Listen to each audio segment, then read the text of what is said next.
Bab 1. Pukul 10.15. Kamis, tanggal 26 Januari tahun 2090. Bandara Internasional B.J. Habibie II. Kedatangan luar negeri. Bandara kedua terbesar di Indonesia ini terletak di kota Karawang, Provinsi Megapolitan. Jakarta, Bogor, Depok, Tangerang, Bekasi, Karawang. Sementara Bandara Utama Soekarno-Hatta telah lama pindah ke ibu kota negara di Kutai Kartanegara, Kalimantan Timur. Seorang pemuda, berumur sekitar 25 tahun berdiri tegap menunggu giliran pemeriksaan keluar bandara. Beberapa lampu merah menyala berkelap-kelip di lantai, membatasi dirinya untuk melangkah lebih jauh. Di belakang pemuda itu terlihat satu persatu para penumpang lain berbaris memanjang ke belakang. Mereka adalah para penumpang pesawat JPII, Jasa Penerbangan Internasional Indonesia, jurusan Sydney, Jakarta. Para penumpang yang sebelumnya berada dalam satu pesawat dengan pemuda itu, saat ini mereka tengah antri dengan sabar dan tertib menunggu giliran pemeriksaan. Tak berapa lama kemudian lampu di lantai berubah menjadi kuning berkelap-kelip dan si pemuda itu segera melangkah masuk ke dalam sebuah kotak kaca pendeteksi yang terang benderang dan bening. Bersamaan dengan itu seorang laki-laki parubaya di depannya terlihat bergegas keluar melewati dua orang petugas yang berdiri di kiri dan kanan tepat di arah keluar kotak kaca. Di sisi kanan depan dalam kotak kaca terdapat sebuah komputer yang terbuka dengan hologram telapak tangan di monitornya. Laki-laki muda itu dengan tenang melepaskan kacamata dari sakunya, meletakkan ke dalam tempat komputer, kemudian tangan kanannya diarahkan ke muka monitor yang bertanda gambar hologram telapak tangan.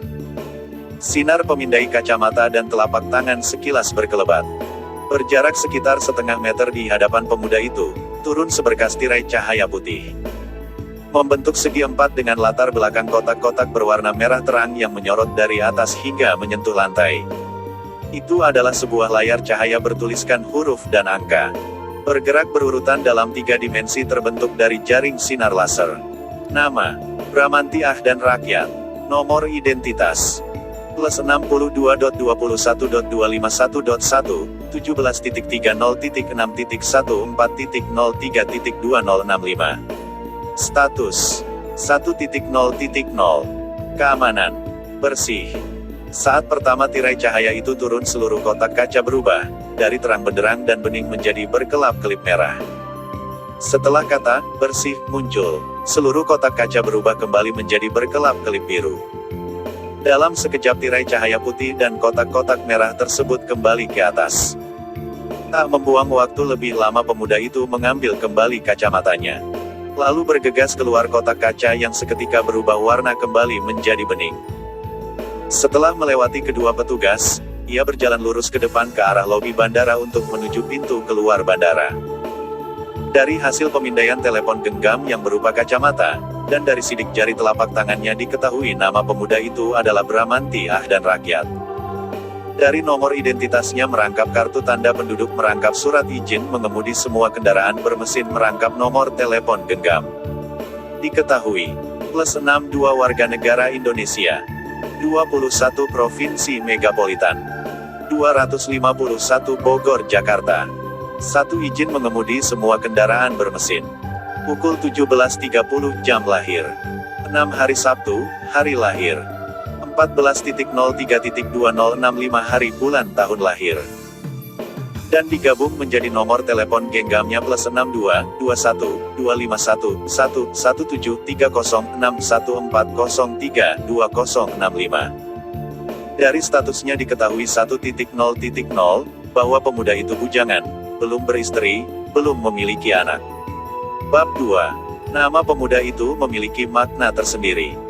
Pada masa ini semua anak Indonesia yang lahir setelah tahun 2045, mengikuti peraturan warga negara Indonesia sebagai berikut. Yaitu nama depan wajib menggunakan nama yang berasal dari bahasa Sanskerta, untuk menghargai sejarah zaman keemasan Majapahit. Nama tengah menggunakan identitas agama yang diakui di Indonesia. Dan nama belakang menggunakan bahasa Indonesia atau etnis suku yang ada di Indonesia. Jadi seorang Muslim aturannya dinamai Sanskerta dan Arab atau Muslim dan Indonesia atau etnis suku. Sedangkan non-Muslim aturannya dinamai Sanskerta dan Latin atau Inggris atau bahasa negara lain dan Indonesia atau etnis suku.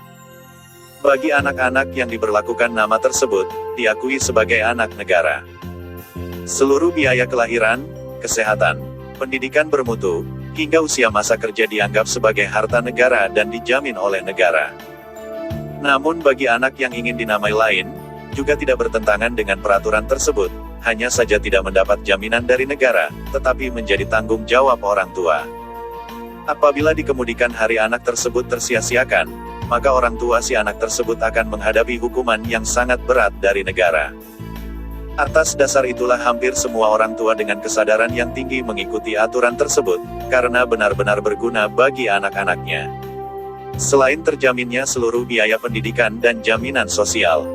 Namun setelah lulus pun tidak ada kewajiban bagi anak-anak itu untuk bekerja sebagai abdi negara, tetapi dibebaskan sesuai dengan minat dan kemampuan mereka masing-masing. Nama Bramanti Ahdan Rakyat sendiri, adalah nama pemberian ayahnya. Saat Ahdan lahir ayahnya sangat mengidolakan sosok pelopor nasionalisme Indonesia modern. Sang pelopor inilah yang merubah hampir seluruh sistem pemerintahan Indonesia pada tahun masa pemerintahannya yaitu tahun 2039 sampai dengan tahun 2049. Nama itu sendiri, Bramanti berarti ksatria perang dalam bahasa Sanskerta. Ahdan berarti sahabat dalam Arab Muslim. Sedangkan rakyat adalah rakyat dalam bahasa Indonesia. Jadi nama keseluruhannya berarti ksatria perang sahabat rakyat. Berkat jasa sang pelopor nasionalisme Indonesia itu, pada saat tahun 2090 ini Indonesia telah menjadi salah satu negara maju di dunia. Pusat seni budaya dan sastra, pusat pariwisata, pusat toleransi beragama, pusat lumbung pangan dunia, pusat paru-paru dunia, pusat pendidikan tinggi dunia, pusat bahasa dan komunikasi dunia, dan lain sebagainya. Perlu diketahui bahasa Indonesia saat ini telah sejajar dengan bahasa Inggris, Spanyol, Mandarin dan Arab yang telah menjadi bahasa internasional lebih dulu.